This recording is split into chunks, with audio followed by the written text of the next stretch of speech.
He is the author of a couple of really interesting books. One is about Nickelodeon, Slimed, an oral history of Nickelodeon's golden age. And if you had kids, I mean, you guys grew up in it. You grew up in it. I didn't. Slimed, an oral history of Nickelodeon's golden age. Also, Springfield Confidential, jokes, secrets, and outright lies from a lifetime writing for The Simpsons, which is something he co-wrote with producer Mike Reese. And on the line right now is Mathew Klickstein, who's the author of these two books. Good morning, Mathew. Thanks for coming on. I'll try that again. Good morning, Mathew. Thanks for coming on. Hello. Thanks for having me. I appreciate it. So, which is the newest book? Is the Simpsons book the newest?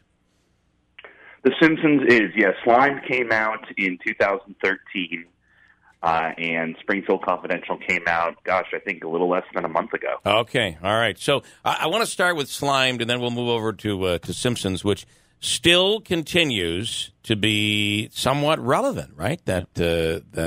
I sure hope so for book sales. Yeah, I think you're okay. As for Slimed, the book on Nickelodeon, it is really interesting how this really kickstarted a generation of TV, right? Nickelodeon? Yeah, absolutely. First and foremost, it was the first channel just for kids. They were really pioneering something called narrowcasting as opposed to broadcasting, meaning television for a specific group. So later there would be television for music, MTV, or television for women, Oxygen or Lifetime. So this was the first channel just for kids, and it was actually one of the first cable channels ever. I think it was like the second or third cable channel ever. So, yeah, they definitely came first. And it went. I mean, the whole Slimed concept became really, really huge. Even if you went to, it wasn't Disney, it's Universal. Yeah. They had a whole slime thing. You could get slime down there. I mean, it was something we'd never seen before. Yeah, normally you, as a kid, you were supposed to stay clean, and Nickelodeon was telling you, go get messy and have fun with it. Play with your food, play with slime, play with God knows what. And, they really did that well with You Can't Do That on Television and shows like Double Dare, which, of course, has been rebooted recently with Mark Summers and others. And, the slime was a big part of the early Nickelodeon aesthetic, no doubt about it. Yeah. I got to tell you, too, some of the other game shows they had, what was it, Legends of the Hidden Temple, that was one of my favorites. Mm-hmm. I would have nightmares about the tribe guys that would come out and scare people. But also, too, I think Nickelodeon was really good at kind of all that concept, like almost like a kid's version of Saturday Night Live, and even Kenan Thompson now is on Saturday Night Live. Yeah, you have to remember that shows like Double Dare was the first real game show for kids, and shows like, as you said, All That, or before that, You Can't Do That on Television. In many ways, they were some of the first television shows of sketch comedy for kids. So everything they were doing, whether it was sitcoms or whatever it was the first for kids. They even had a show a lot of people don't remember called 15. That was basically the first soap opera for kids, and it starred a young Ryan Reynolds. Most people don't know or remember that, but Ryan Reynolds started on a soap opera on Nickelodeon called 15. Wow. That's awesome. And I wonder what. So Nickelodeon, where is Nickelodeon today? I hate to say this, but my kids are 16 plus, so I have no clue. Obviously, it still exists. Is it the same type? Did like SpongeBob SquarePants completely change Nickelodeon so it's unrecognizable? Where are they today? Well, I take it you mean metaphorically rather than literally. Yes, so, yeah. Yeah, there's no question that the Nickelodeon of the 80s and early 90s became very different than the Nickelodeon in the last few years. Obviously, they're trying to clearly capitalize on some of those earlier shows by doing things like rebooting Double Dare, and they had a Legends of the Hidden Temple movie and a Hannah Arnold movie, and they brought back Rocko's Modern Life with a movie, and they've done certain other things like that. They did an entire block called The Splat, where it's basically old Nickelodeon. But for a while there, the new administration was nothing like the old one. And pretty much all the people who made those early shows, they went off and did other things. Jerry Laybourne, who ran the network in the 80s and early 90s, in fact, went off to go create the Oxygen network with Oprah. And a few others did other things along those lines, helped to create Comedy Central and so forth. So it became a different administration. It wasn't just around SpongeBob, but just the idea of people leaving and doing other things. It happens with any kind of cultural institution. Sure. It's just the nature of it.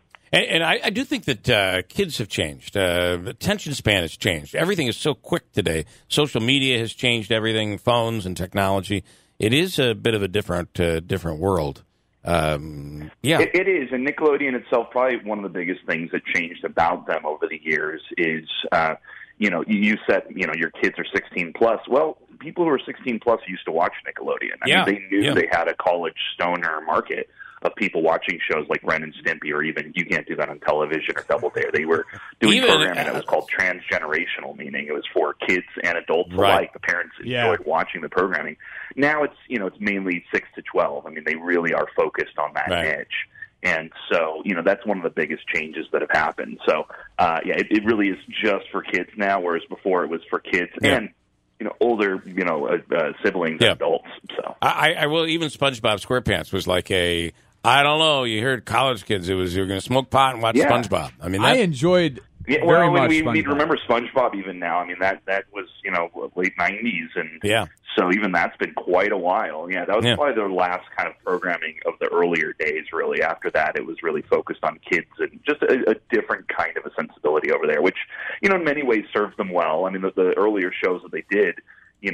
Because they were a new cable channel and everyone was still focused on the networks, NBC and whatnot, those earlier shows didn't necessarily do as well relative to the shows that came later. But I think those are the ones that a lot of us enjoy much more. Salute Your Shorts and Are You Afraid of the Dark much more than some of the shows the last few years that, people from my generation never watched or couldn't even remember, that kind of thing. So but that's all subjective. It's just opinion. Sure. Mathew Klickstein is the author of Slimed, an Oral History of Nickelodeon's Golden Age.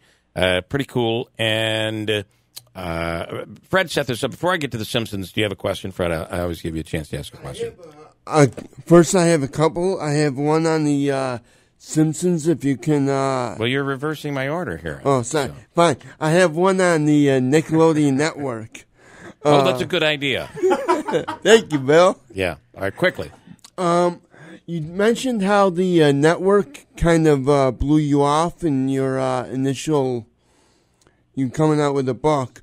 You spent some time with people like Mark Summers. What was their initial reaction, the stars of the 80s and 90s Nickelodeon, when you brought this book idea to them? All right. Okay, good question. That's a good question, and I'm glad, I don't really normally have a chance to clear this up. The network didn't necessarily blow me off. That was a story that was told by a few people for some reason. Yeah. I actually, in truth, I never went to the network for this book because, as I said earlier, it was a different administration. Mm-hmm. So I went directly to people like Mark Summers and the show creators and producers and actors and so forth of those earlier shows, who were, almost none of whom were involved in Nickelodeon anymore. So I actually never went to Nickelodeon. I just did this sort of below the radar and went to the people who weren't involved in Nickelodeon anymore. So first of all, there's that. And second of all, when I did go to people like Mark and, Melissa Joan Hart and Kenan Thompson himself and others who were involved in these earlier shows, they were delighted. I'd like to think in some regards this book kind of helped to launch what's been going on over the last couple of years with the renaissance, not only of looking back on old Nickelodeon shows, but old things from the 80s and 90s in general. I'm not saying this was the sole thing there, but I think that it was a help as far as people getting back into the 80s and 90s TV shows and movies, just that nostalgia for it. So when I was going to these people, no one had thought to do a book or a documentary or whatever on any of this stuff. So they were just excited to talk to somebody about it. The few little articles or blogs that popped up here or there over the years were mostly op-eds or people just talking about their favorite episodes of things or whatnot. But no one bothered to actually go there and say, hey, let me actually talk to you and do a definitive history of all this. So they were great. I mean, I spoke with more than 250 people, and almost every single one of them, aside from literally maybe 2 or 3, were extremely helpful, were easy to work with, and just, we're delighted that someone was finally doing something like this. I want to switch to the new book that you have out, and that is Springfield Confidential, Jokes, Secrets, Outright Lies from a Lifetime of Writing for The Simpsons. This is, and you worked with, who'd you work with? One of the producers, right? And writers of The Simpsons? Mike Reese. He's one of two people who's written for the show since it started. Okay. And, the writers are also in many regards considered producers. He actually jokes about this in the book. And, there's so many different producers on the show at this point. But, yeah, he's basically one of the people who helped to create the show. Yeah. There's Matt Groening and James L. Brooks and Sam Simon who did create the show. And then there's Al, Gene, and Mike, who have been with the show since it started. They're pretty much the only two that you could say that about. And Al is now running the show and has been since 2001. He was Mike's old writing partner. And we talked to Al for the book, and we talk about him a lot in the book. And he's, one of the people who's really been helping to guide the show over the last, more than a decade now. So there are two people from here that are writers, producers on The Simpsons. One is Daniel Furlong, who I think might be from Holland Patton, which is here, and also John Frink from Rome. Oh, wow. John is from here. I've talked to him several times as a writer for Simpsons. So this is jokes, secrets, outright lies from this show that just continues to have life on Sunday nights on Fox. It's really the show, along with Married with Children, that created the Fox network, if you think about it. That's true. Yeah, and I've had to answer this question, of course, as Mike. People say, and we talk about it in the book, how does a show like The Simpsons, that's irreverent and mostly coming from a liberal or left slant, end up on a network like Fox, which is obviously in many regards very conservative, especially their Fox News network and so forth. Sure. People forget that in the earlier days of Fox, it was Married with Children, it was The Simpsons, and of course it was In Living Color, which was an extremely progressive show in many ways. Fox, changed a bit over the years, and The Simpsons just kind of kept hanging around, and now here we are now with this sort of contradictory situation. But, they're still making money for Fox, so they're happy. Share one quick story, if you could, out of something we'd be surprised about The Simpsons. One of the outright lies or secrets that you feature in the book. Well, probably the biggest one that's very interesting, some people are already aware of, but there's some more specifics about it in the book, is when the show first started, a lot of people didn't realize that Matt Groening, didn't do this all on his own. And Matt himself was trying to make it very clear in some of the talk shows and whatnot that there was, this whole other group of people behind him working with him, including James L. Brooks and Sam Simon.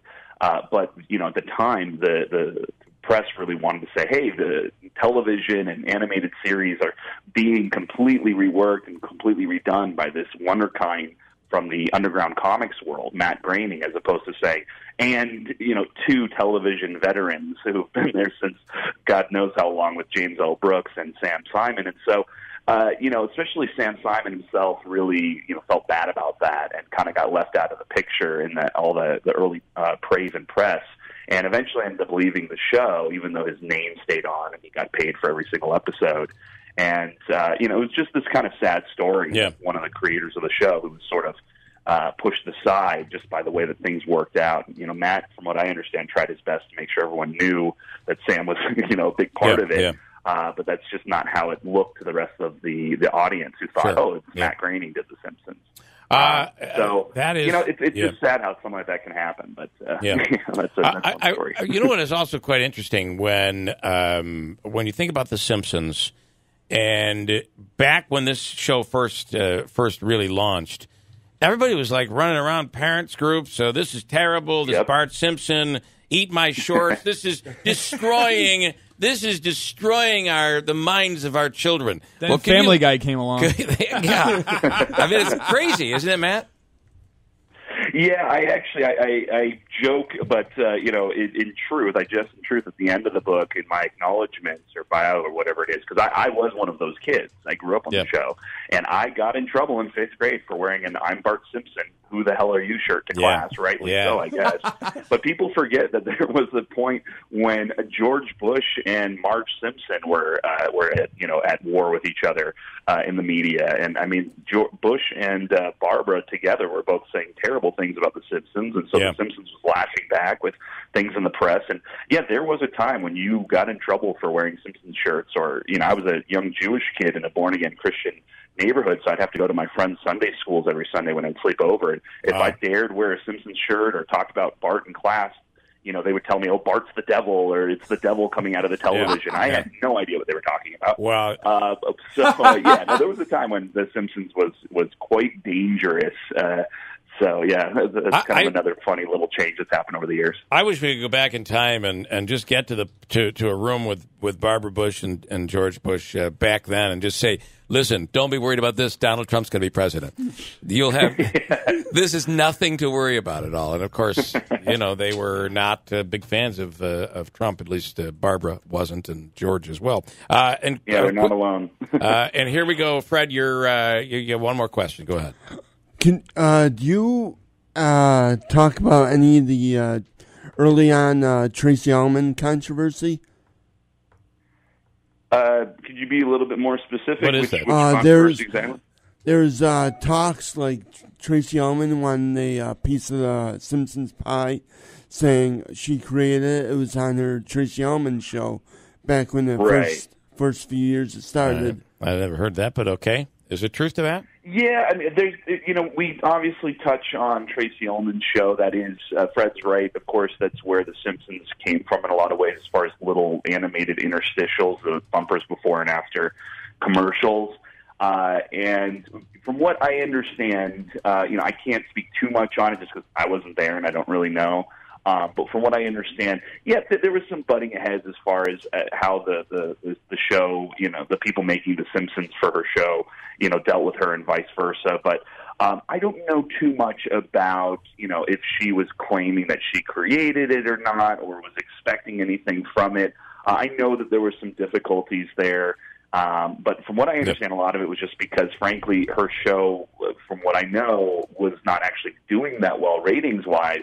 And so when The Simpsons came out and was this huge success almost right out of the gate as a series, that might have been a little bit difficult for her. But again, I don't really know for sure. We do talk a bit about the Tracy Ullman show in the book, of course, but nothing about any kind of controversy like that. I don't even know if Mike's aware of it or not. He wasn't involved in the Tracy Ullman show. He came on literally when it became a series about 30 years ago this September. The book there's two of them, Slimed, An Oral History of Nickelodeon's Golden Age, and Springfield Confidential, Jokes, Secrets, and Outright Lies from a lifetime writing for The Simpsons. Of course, two local writers that are on that show. Pretty cool. Mathew Klickstein, thanks for taking the time. I appreciate it. Thanks, guys. Appreciate it. Have a great day. Thanks. We'll break.